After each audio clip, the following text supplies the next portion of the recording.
Sé que durante la última semana todos han estado asustados. Si eres un adolescente de entre 13 y 18 años que está leyendo esto, no lo escribo para asustarte más. Quiero decirte la verdad. La conferencia de prensa televisada que acabamos de ver me aterrorizó, pero les digo que los expertos tienen miedo de decirles la verdad.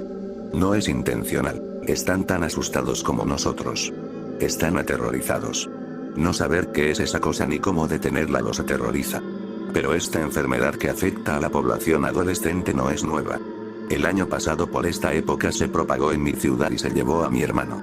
Quienes sí saben lo que es intentaron quemarnos hasta los cimientos para evitar que se propagara. Pasé medio año en un centro de salud intentando extraerme lo que sea de las venas, con procedimientos crueles que me perforaron y analizaron mi médula ósea. Pero ya está a tu alrededor. Está en el aire, fundido en tu cerebro. Es 28 de noviembre, así que ya lo estás sintiendo. No es como vómites, cualquier cosa que puedas contagiar. Es algo más profundo que eso. No creo poder describir cómo se propaga esta cosa sin parecer loco. Esto se va a propagar. Lo has visto en las noticias, ¿verdad? Es contagioso, aunque no de la forma que crees. Pero no te va a matar. Te mataré permanentemente, de todos modos. Si soy sincero, ojalá nos matara. Ojalá me matara. Oak, California, era lo que mi yo más joven había llamado un estado soleado. Nuestro pequeño pueblo, justo al borde de la costa, era un paraíso. Aparte del clima invernal y alguna que otra tormenta extraña, crecí bajo el sol. Conocía esa playa desde siempre, la arena suave bajo mis pies y entre los dedos. Las aguas poco profundas en las que me adentraba todas las mañanas sin falta, siguiendo a mi hermano mayor y sus amigos, persiguiendo las olas bajo las olas rosadas que se extendían por el cielo. Conocí la sal y el sudor, las Ray-Ban en la cabeza, la asquerosa protección solar que me pegaba el pelo al cuello. Los recuerdos de los castillos de arena y el implacable, pero hermoso, sol abrasador en mi piel. El calor chocaba con la frescura del mar mientras me sumergía, esperando esa ola que me lanzaría al aire, haciéndome girar en espiral con el océano mismo antes de caer de nuevo a las profundidades. La ola que finalmente me llevó de vuelta a las aguas poco profundas y me escupió hacia donde mamá me esperaba con helado, siempre lista para cubrirme con factor 50. En ese momento, reprimí un silbido cuando mi autobús escolar dio otro giro brusco, sacudiendo mi cabeza hacia la ventana. Poco a poco comencé a arrepentirme de mi decisión de asistir a ese estúpido retiro escolar. ¿Por qué estaba nevando? Apoyando la cabeza contra el cristal helado, solo podía mirar hacia afuera, con la confusión y un ligero pánico recorriendo mi columna. En el asiento de delante, Sarah Lakewood había vuelto a estornudar, un estornudo violento y húmedo, y se negaba a taparse la maldita boca. Estaba acostumbrado a que nevara a veces. Quizás una llovizna, o incluso unos centímetros con suerte. En el condado de Orange, California, hoy miércoles 22 de noviembre de 2023. Soleado, con una máxima de 24 grados y una mínima de 16 grados, dijo Alexa. Soleado, con condiciones más nubladas a medida que avanza la tarde. Apretando la cara contra el cristal, entrecerré los ojos entre los copos de nieve en espiral que parecían anormalmente grandes y gruesos, y que ya me impedían la visión. No diría que estaba nublado exactamente. Era un clima extraño, del tipo que esperaría ver en las noticias nacionales o en las páginas alarmistas de TikTok. Volví a probar mi teléfono. Seguía sin señal. Solo tuve una pequeña barra cuando el autobús se detuvo y nos quedamos atrapados en un ventisquero. Aún no entendía cómo seguíamos con vida, y mucho menos por qué el conductor seguía adelante, pero se fue antes de que pudiera probar el teléfono de mamá. Apenas había visibilidad afuera y me costaba creer a nuestro conductor cuando nos aseguraba que todo iba a estar bien. Ese ligero temblor en su voz no ayudaba. Este tipo no tenía ni idea de qué demonios estaba hablando. El manto de nieve que había afuera no debería haberme asustado tanto, pero al mirar fijamente lo que normalmente serían paisajes dorados y un océano infinito, solo vi blanco. Con mi mejilla incómodamente presionada contra el cristal, me envolví más fuerte en mi chaqueta, sorprendida por mi aliento bailando frente a mí en volutas afiladas. No debería haberme sorprendido de que la escuela no pudiera permitirse tener calefacción en el autobús. Éramos una ciudad pequeña y la mayor parte de nuestra financiación se destinaba a nuestro departamento de deportes. Sin embargo, lo menos que podían hacer era proporcionarles bolsas de agua caliente a media docena de niños que no estaban acostumbrados a ese tipo de clima, a ese frío tan arraigado que se me metía en cada hueso de mi cuerpo. No estaba vestido para las condiciones árticas. Esa mañana, estaba bastante segura de que mi vestuario solo consistiría en suéteres ligeros y jeans. El clima de California podía ser irregular a veces, pero siempre era una garantía de que nunca íbamos a tener una jodida tormenta de nieve.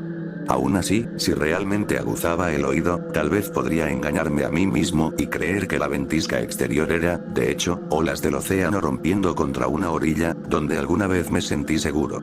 Verano. Apenas percibí la voz familiar. La ignoré, acurrucándome en mi asiento y deseando que mi cuerpo dejara de temblar. Sé que me estás ignorando. Mantuve mi atención en la nieve que se acumulaba en las ventanas. La gran cantidad que había caído en poco menos de una hora era casi imposible. Ya podía sentir que la charla de mis compañeros de clase cambiaba de los streamers de TikTok y Twitch a ¿qué diablos está pasando afuera? También tuve la mala suerte de sentarme frente a Wes Cameron. Tuve que contener un silbido cuando me pateó el asiento una vez más, intentando mantener el equilibrio para sacar una foto perfecta de la tormenta.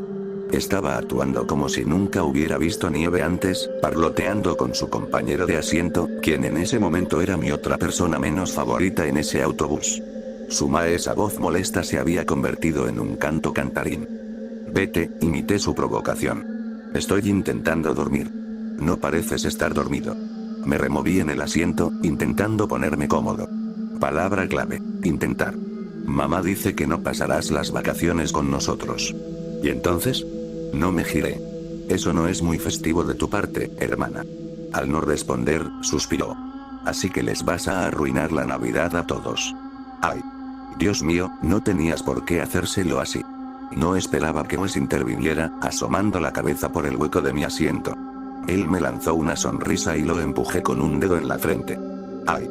No estaba seguro de qué me hizo estallar. Wes Cameron intentando meter la cabeza por el pequeño hueco de mi asiento, o la idea de que mi hermano todavía creía en la magia de la maldita Navidad, cuando él trataba las fiestas como las vacaciones de primavera. Ni siquiera estuvo consciente durante el día especial del año anterior, se desmayó en la playa después de que su fiesta navideña salió mal.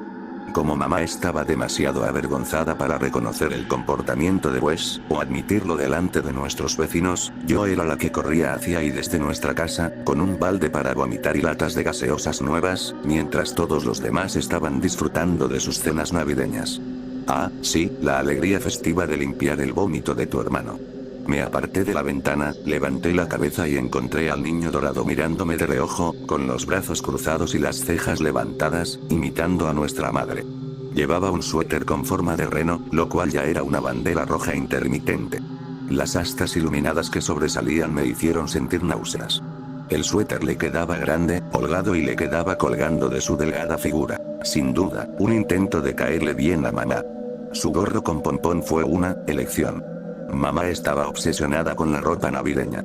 Fallón, o falla ya que, al parecer, nuestros padres eran genios de la comedia con nombres, era exactamente un año mayor que yo. Y a pesar de su creciente lista de casi delitos, según mamá, seguía siendo el niño de oro, mientras que yo era el niño del que evitaba hablar en las reuniones familiares.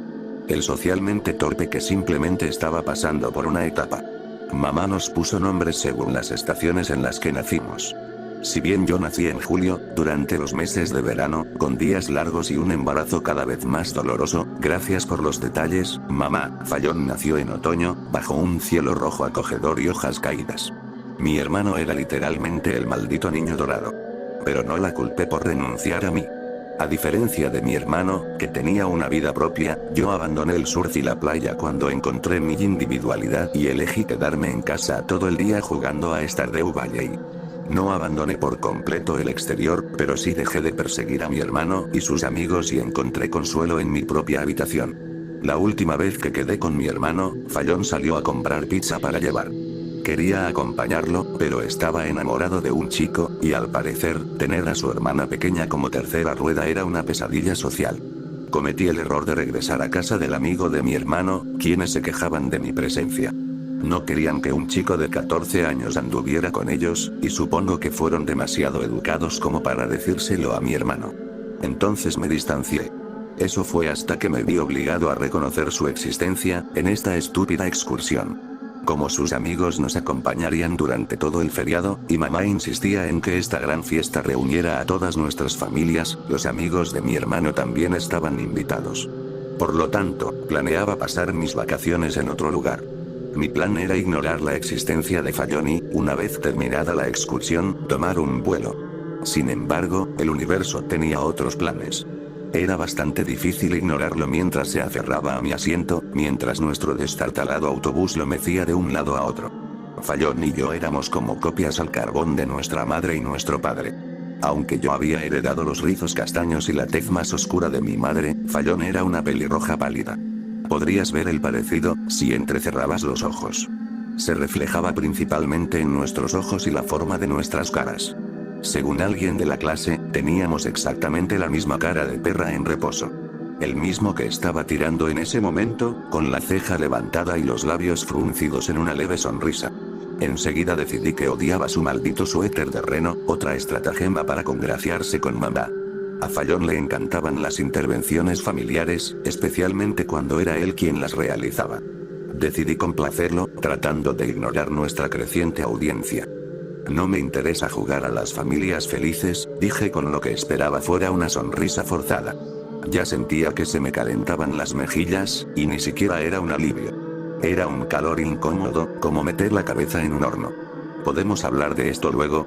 Mamá me dijo que hablara contigo. Con él siempre era mamá, dice. Caramba. Era como hablarle a un niño pequeño. No tengo nada que decir, dije. Son solo 2 semanas. Puedes sobrevivir sin mí, Fallon. Fallon se cruzó de brazos. ¿Y a dónde vas? Florida, dije. Me quedo con amigos.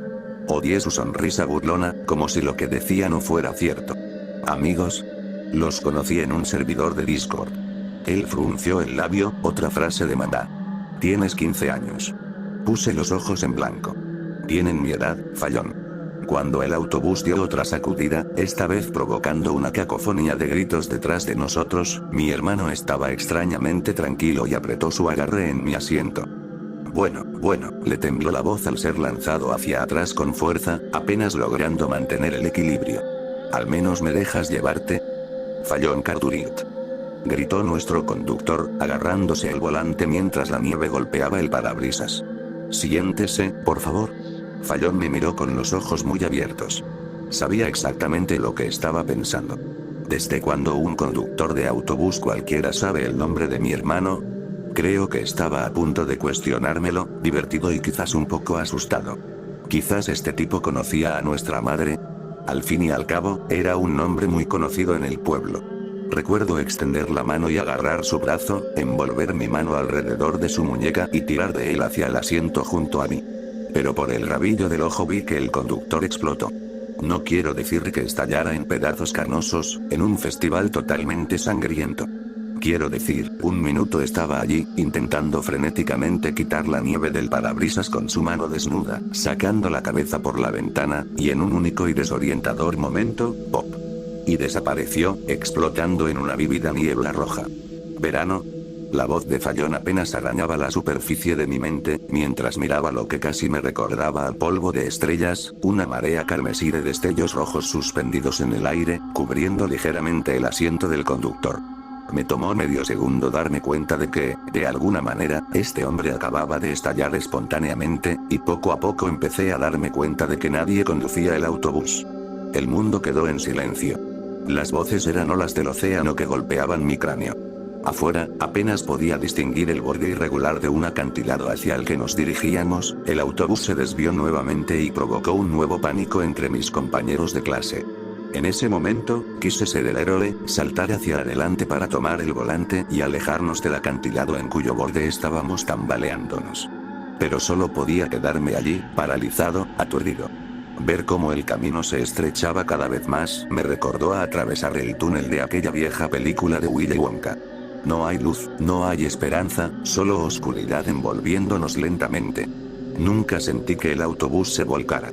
Al principio, fue una sacudida brusca que me golpeó la cabeza contra la ventana. Debería haber sentido la sacudida, la ingravidez mientras era arrojado hacia adelante y lanzado al vacío, y la fuerza aplastante de 50.000 megatones de acero destruyendo mis órganos internos. Recuerdo que estallaron gritos y algo húmedo me golpeó en la cara, seguido de una luz blanca cegadora que se volvió cada vez más brillante. Cuando pienso en ello, me sentí como si estuviera viviendo una película, salvo que la película terminaba con una explosión vívida y ardiente, tan poderosa que me arrancaron de mi cuerpo. Debería haber sentido mi muerte, pero fuera lo que fuese, me escupió. Recuerdo haber pensado vagamente que no le debía gustar el sabor. Me desperté entre gemidos y sollozos, con el cuerpo encajado entre dos asientos. No sentía las piernas. No sentía nada, solo una creciente sensación de entumecimiento que me cercenaba las terminaciones nerviosas. No me di cuenta de que mi boca ya estaba abierta en un grito silencioso y estaba ahogándome sangre. Cuando logré abrir los ojos y mantenerlos abiertos, algo se cernía sobre mí, balanceándose una y otra vez. Era como un péndulo que me hipnotizaba y me arrullaba hasta el sueño, con la vista enfocada y nublada, y manchas negras que se agrandaban y se hacían pequeñas, grandes y pequeñas. Verano. Alguien me sacudía, tocándome la cara. Sentía sus dedos buscando el pulso en mi cuello y muñeca, pero seguía sin sentir las piernas. Sentí el aliento de alguien en mi cara, inusualmente cálido, danzando sobre mis mejillas. Cuando tosieron, supuse que eran vapores, pero no esperaba que algo cálido y húmedo me cubriera la cara. Mierda. La voz de repente adquirió una identidad, y mi mente confusa encontró claridad por un momento. Summer, quédate conmigo, ¿de acuerdo? Wes Cameron se arrodilló frente a mí, dándome bofetadas, intentando mantenerme despierta, y cuando abrí los ojos, ignoré su mirada frenética y sus labios manchados de sangre, concentrándome en el extraño objeto que se balanceaba sobre su cabeza. Era demasiado grande para ser una mochila. Apareciendo y desapareciendo, pude ver el esqueleto retorcido y destrozado de nuestro autobús envolviéndome, aplastándome el pecho en un abrazo asfixiante. Te tengo. El grito de Wes era entrecortado por los sollozos. Sentí sus manos sobre mí, otra oleada de mareo desconcertante, y luego, lo logré. Su respiración entrecortada apenas rozó mis oídos antes de que pudiera sentir el frío entumecedor bajo mis pies, la sangre acumulándose alrededor de los restos.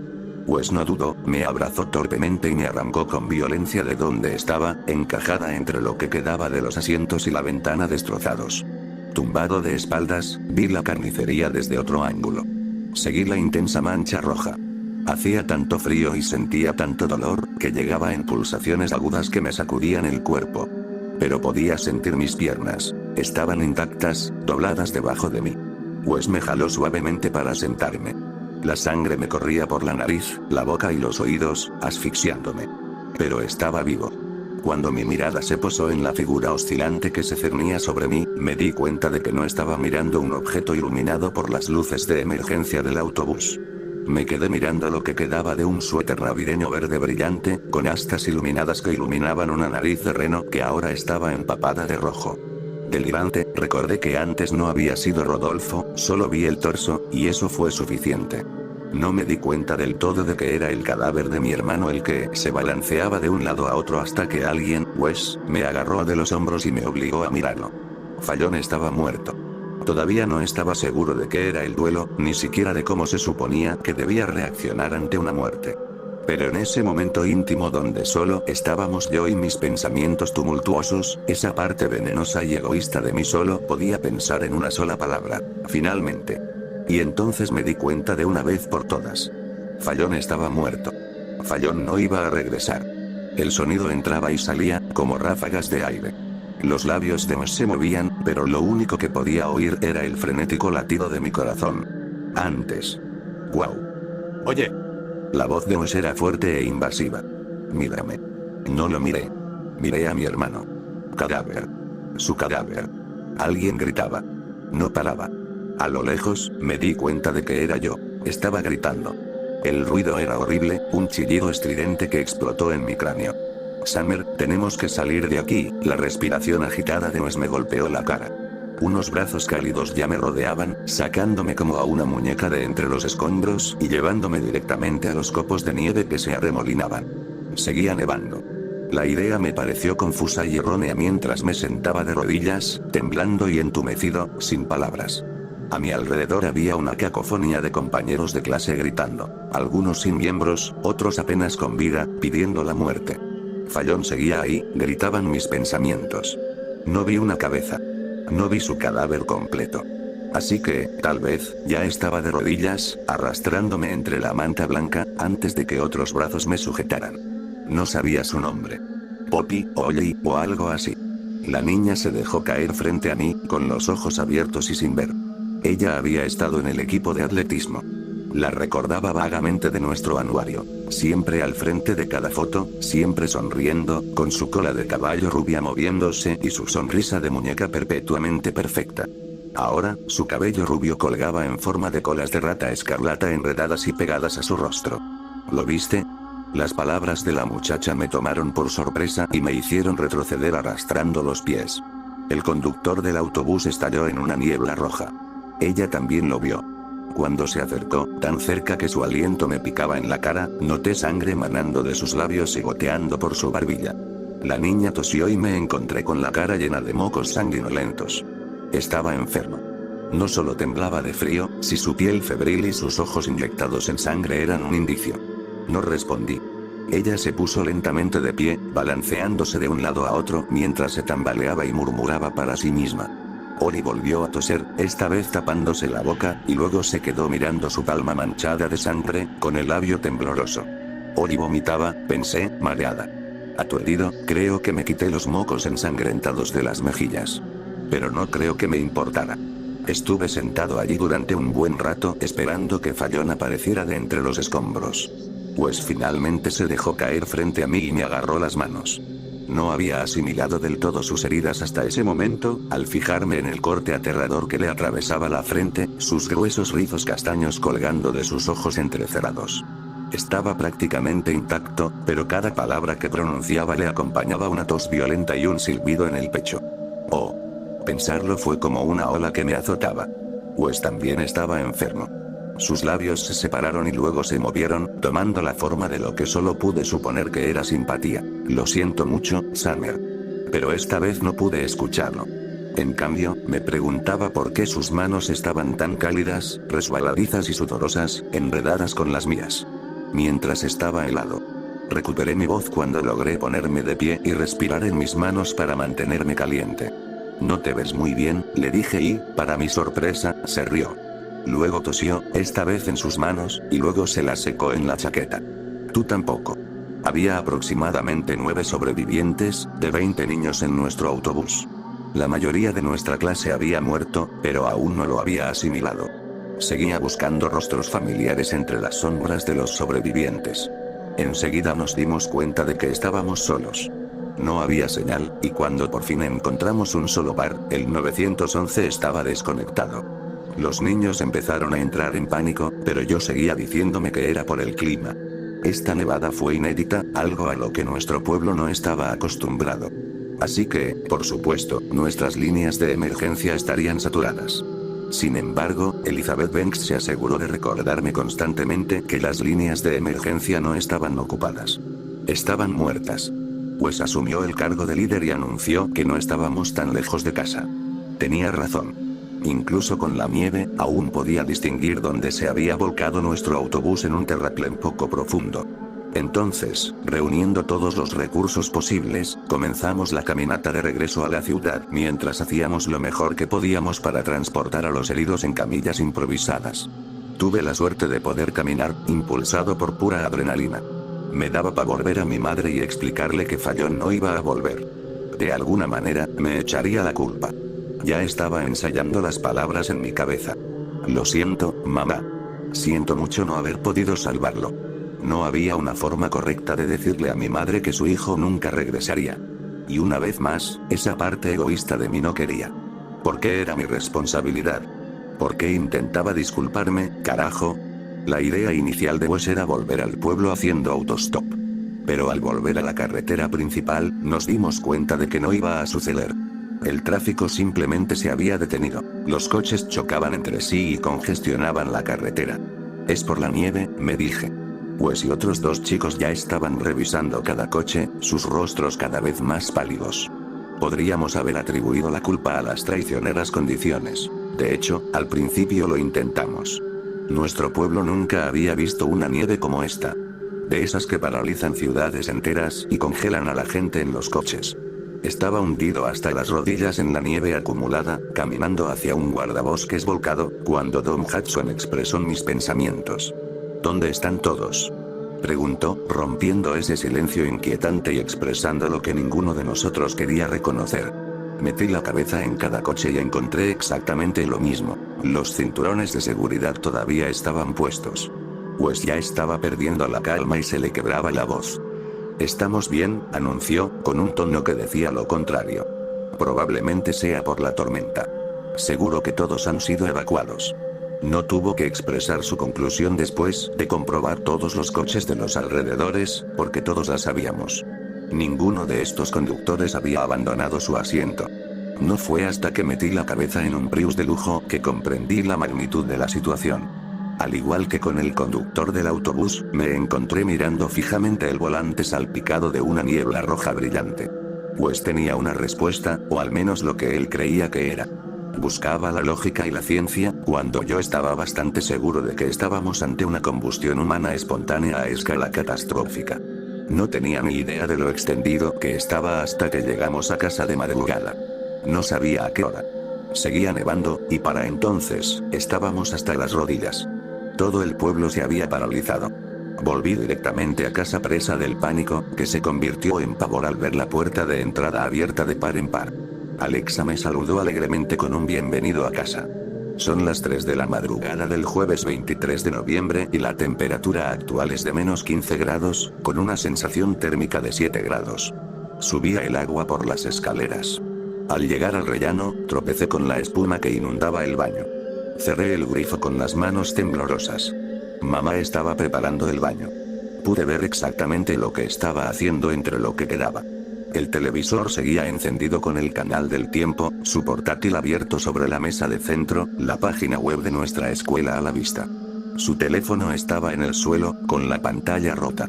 Pero vi mi nombre entre las grietas. Verano. Ella intentó llamarme 54 malditas veces. Vacilante, seguí el rastro y retrocedí hasta el pasillo principal, donde había una copa de vino rota en el suelo. Cayendo de rodillas, arrastré mis dedos por la alfombra. La misma mancha roja se adhería a cada fibra.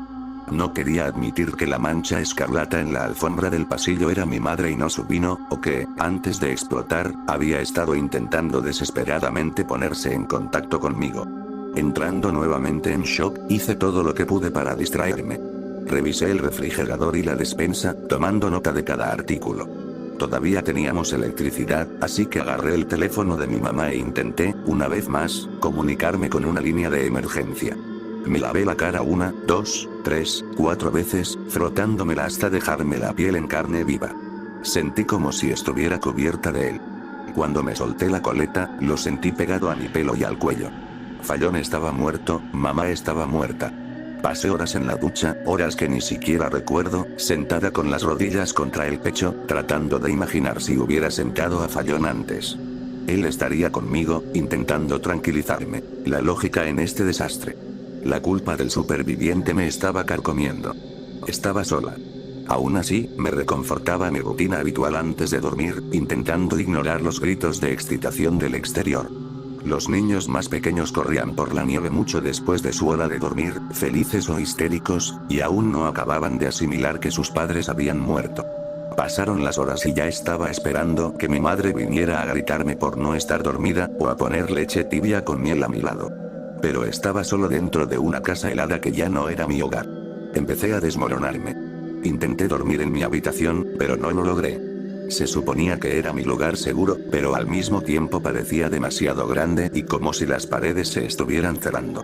Probé Fallon y ni siquiera pude cruzar el umbral. Todo seguía exactamente donde lo había dejado, como si volviera. Hacía tiempo que no entraba en su habitación, y la había reformado.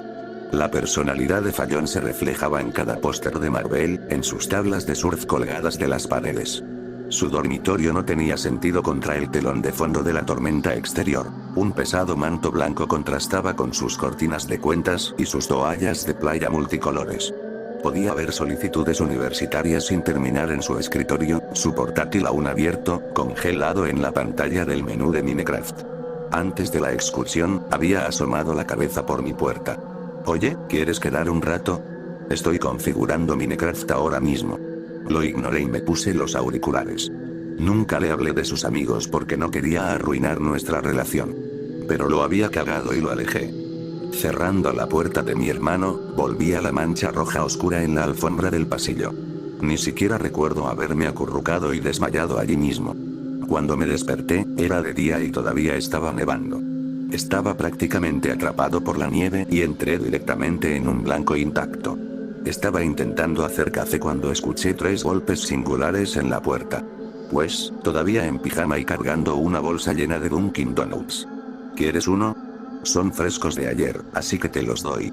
Me puso la bolsa en la cara, con la boca llena y el chocolate chorreándole por la barbilla.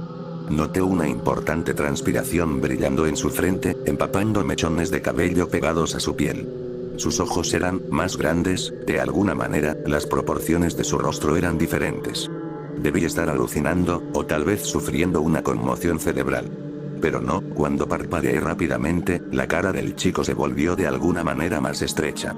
O deliraba por la fiebre, o se estaba desmoronando mentalmente. Cuando, con vacilación, tomé una dona con chispas de colores, su sonrisa empezó a flaquear. Estaba temblando y apenas podía mantenerse en pie. Hay una reunión en el auditorio de la escuela, dijo sonriendo, entregándome también una dona de caramelo. Empieza a las 12, así que no llegues tarde, ¿de acuerdo? Me tragué el vómito de donut. ¿Reunión? Él asintió. ¿Sí? Somos unos 200. De entre 13 y 18 años. Sea lo que sea, está perdonando a los adolescentes. Se encogió de hombros. Bueno, esa es nuestra hipótesis, al menos. Todos los mayores de 18 y menores de 13 tienen, pues imitó una explosión con las manos, con la mirada frenética. Adiós. Sus palabras se sintieron como cuchillos clavándose en mi espalda. Todos, logré espetar. ¿Sí? Todos. Su expresión se ensombreció, y empecé a ver las astillas en su máscara, sus labios curvados. Encontré a mis padres reducidos a lodo rojo, y a mi hermanita era su propio sabor de batido de fresa en su cuna. Los ojos de Wes se abrieron y me sobresaltó con una risa ahogada. Espera, se pasó las manos por el pelo. ¿Crees que es eso? ¿Y si son extraterrestres convirtiéndonos en malteadas? Wes se rió, extendiendo las palmas de las manos, manchadas de rojo. Así que esto es eso, ¿no? Mi hermanita. Se acaba de convertir en un maldito Neskik, tío. Me pregunté si la fiebre era la causante de todo el sufrimiento. Estaba hablando en lenguas. ¿Estás enfermo?, dije poniendo mi mano sobre su frente. Tuve que retirarlo, reprimiendo un silbido. Estaba ardiendo. Literalmente. Apenas podía tocarlo. Cuando intenté quitarle mechones de cabello empapados de los ojos, él apartó mi mano con un gesto. No estoy enfermo, murmuró Wes. Es por el accidente. Retrocedí lentamente, de repente muy consciente de su contagio. Estás ardiendo. Estoy bien.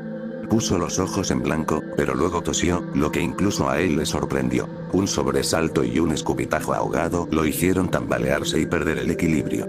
Fingí no ver la mancha roja que le corría por la barbilla. Inclinó la cabeza y capté algo en el reflejo de su iris. Pues tenía los ojos marrones. Lo sabía porque estuve enamorada de él en secreto durante todo mi primer año, antes de que empezara a salir con Tommy Fields. Solía perderme en sus ojos, cálidos pozos de café con motas naranjas. Pero en ese momento, no pude ignorar la inconfundible mancha verde que le sangraba en el iris. Solo es un resfriado, amigo, dijo, extendiendo los brazos, haciendo un torpe giro. ¿Qué esperabas? Está nevando. Nos vamos a poner todos un poco mocosos. Para demostrarlo, se limpió la nariz, fingiendo no ver la mancha escarlata. Oh, joder, quizás soy yo el que se está convirtiendo en Neskik de fresa. Pues soltó una risita, y su risa se convirtió en tos, esta vez en sus manos. Levantó la bolsa de donas, ofreciéndome un saludo con 2 dedos. Estaré, otra tos entrecortada ahogó sus palabras y su pecho se agitó. Bien. Pensé que Wes iba a derrumbarse cuando se balanceó hacia la izquierda y luego hacia la derecha, con los ojos brillantes, antes de que Wes pareciera recuperar el control y encontrar el equilibrio.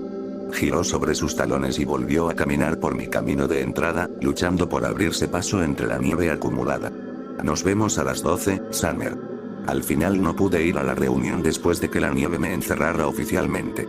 Pero gracias a un mensaje de texto masivo enviado a los teléfonos inteligentes de nuestros padres, me informaron que éramos un grupo de 200 niños, de entre 13 y 18 años, y que estábamos completamente solos. Según varios estudiantes de último año, nuestro pueblo quedó aislado del resto del mundo por el mal tiempo. Revisé las noticias y, por alguna razón, nadie hablaba del tema. La enorme tormenta de nieve que azotó un pequeño pueblo de California. No había nada. En cambio, el resto del mundo se estaba preparando para las vacaciones. Casi parecía como si nos hubieran arrancado de la realidad misma. Internet se comportaba de forma extraña. Podía ver lo que pasaba, pero no podía publicar nada. Cuando cambiaba de canal, siempre eran los mismos. El texto de la misa también detalló que, a partir de esa tarde, debíamos presentarnos en el auditorio de la escuela para las reuniones diarias de crisis. Como cualquier otro niño del pueblo, me sentí insensible a la pérdida de mi familia y de mi vida misma desmoronándose a mi alrededor en una sola tarde. Sin embargo, la parte subdesarrollada de mi cerebro todavía quería aprovecharse de la nula autoridad de los adultos. Fue una terapia de compras. Fui de compras. Me abrí paso entre imponentes ventisqueros, cargando una carretilla, y me abastecí de ramen, refrescos, todos los productos frescos que aún quedaban y, por supuesto, dulces. El resto de la tienda había quedado desprovista de cualquier refresco o dulce de marca imaginable. Un ejército de chicos de 13 años lideraba la marcha. Se suponía que debía asistir a la reunión de crisis, pero en mi cabeza, ¿qué sentido tenía? Todos íbamos a morir de todas formas, así que ¿qué sentido tenía intentarlo? Así que volví a casa y dormí 12 días. No comí ni me duché, y la comida fresca que había tirado en el suelo de mi habitación estaba empezando a oler mal. Día 1. Dormí la mayor parte del tiempo, solo me levanté para beber una botella de agua. Día 2. Apenas estaba consciente, solo medio consciente de las luces que parpadeaban y se apagaban. Día 3. Unos golpes fuertes me despertaron y bajé a rastras las escaleras. Abrí la puerta y vi a dos chicos. Los conocía vagamente. Henry Mara y Dalton Adlus. Los dos estaban temblando, y cuando miré más allá de ellos, la nieve había amainado un poco. Freddie Fauner y su grupo de novatos raros se apoderaron de nuestra casa. Henry levantó una bolsa de manzanas. Creo que las ofrecía como regalo. ¿Te importa si nos quedamos aquí un rato? Su expresión esperanzada y su congelación me hicieron bajar las defensas.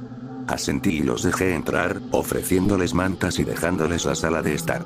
Regresé a la cama y me dejé caer sobre las almohadas. El mundo se inclinaba. Día 4. Henry y Dalton discutían por el cereal. Los ignoré y volví a dormir. Día 5. El teléfono de mi mamá me despertó a las 5 de la mañana.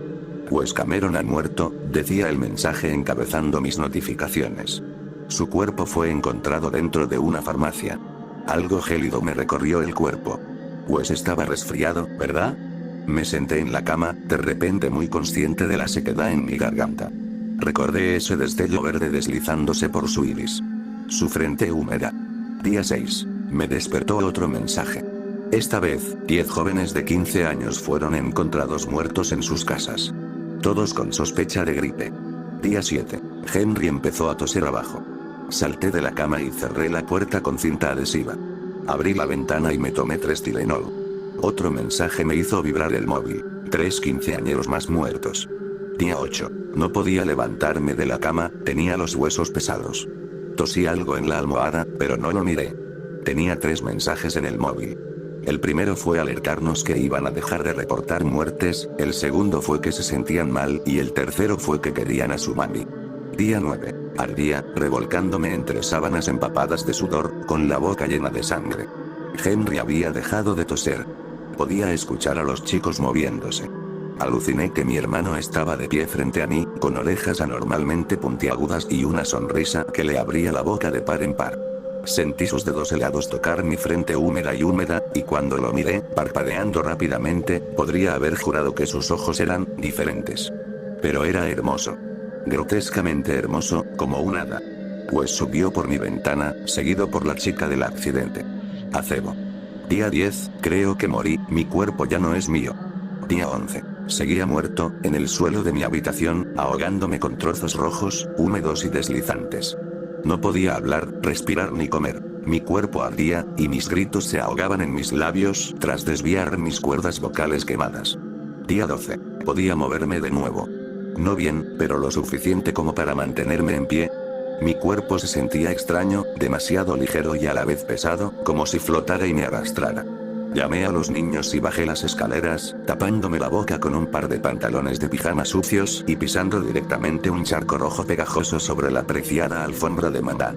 Henry yacía de espaldas, ahogándose con el agua escarlata burbujeante que le goteaba por la barbilla. Dalton estaba vomitando en el lavabo, su cuerpo tembloroso se convulsionaba y había trozos de carne roja esparcidos por el suelo. El rostro de Henry parecía más agudo, más pálido, sus ojos hundidos, sus orejas más puntiagudas. Me encontré ahogando una risa histérica que me ahogaba. Antes de que el pensamiento pudiera asomarme, mi cerebro de repente ardía. Caí de rodillas, tosiendo, con la boca llena de sangre. Mis extremidades se contorsionaban, mi cabeza daba vueltas. El hedor nauseabundo de la menta se filtraba en mi nariz. Las campanas sonaban fuertes e invasivas en mis oídos. Una voz resonó en mi cráneo. No se preocupen, niños. La transformación es dolorosa, pero solo si su cuerpo la rechaza. Ahora mismo, su tejido humano se está convirtiendo en tejido de elfo. Sé que duele. Pero perdí a muchos de mis empleados este año. Así que no tengo otra opción. El espectáculo debe continuar. Bramó. Los niños humanos no son ideales, pero deberían cumplir su función. Necesito al menos 500 de ustedes para satisfacer la demanda de este año. Él se rió y Henry se desplomó, golpeándose la cabeza contra el borde del lavabo. Estoy seguro de que tus padres se convertirán en buenos restos de carne para mis renos. Grité, mi cuerpo se contorsionó y sus palabras me obligaron a ponerme de lado. Se me atragantó lo que supuse que eran mis órganos internos. Lo único que podía pensar era en mi hermano. ¿Esta cosa también funcionó con los muertos? Pues. ¿Fue un fracaso o morir fue solo el comienzo? Cuando mi cuerpo se tambaleó hacia un lado y escupí algo húmedo y viscoso, las tablas del piso crujieron detrás de mí. Henry y Dalton se quedaron de pie. No hablaron. Simplemente salieron por la puerta y se encontraron con una ventisca de la que goteaba polvo de estrellas. Esperé a que mi cuerpo se retorciera, igual que el de ellos. Pero seguí sangrando, por todo mi cuerpo, pegándome el pelo al cuello. Mis ojos parpadearon y la risa de Santa rebotó en mi cráneo. Esperé morir o al menos convertirme en un elfo. Pero no lo hice. Todavía me sentía ligera y mal, y cuando me miraba al espejo, mi cara estaba deformada, mis orejas demasiado puntiagudas, demasiado afiladas. Me parezco casi a un hada. Cuando me sentí lo suficientemente bien, salí de mi casa y encontré un páramo de nieve y cadáveres, niños que rechazaban la transformación. Santa se llevó a los demás y me dejó a mí.